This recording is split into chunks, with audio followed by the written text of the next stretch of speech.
Ikinadidismaya raw ni Vice President Sara Duterte ang panunuhol umano ng ilan para makakuha ng pirma para sa People's Initiative.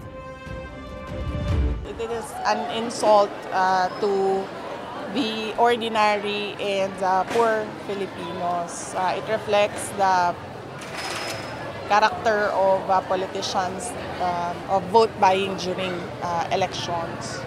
So,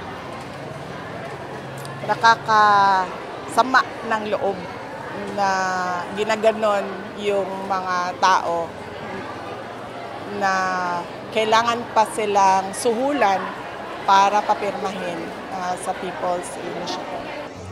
Sa pagbisita ng Vice Presidente sa Davao City, sinabi niyang malaking insulto sa mga Pilipino ang pamimili ng mga pirma.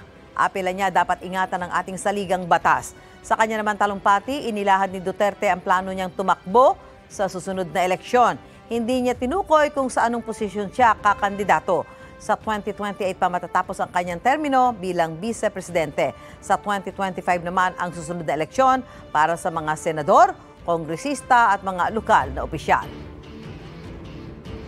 Nakatungog ko na ako ang igsuon, si Mayor Baste o ako ang maguwang, si Congressman Mulong, nagsulti sila, di sila magagan. Basin, di sila magagan sa sunod na eleksyon.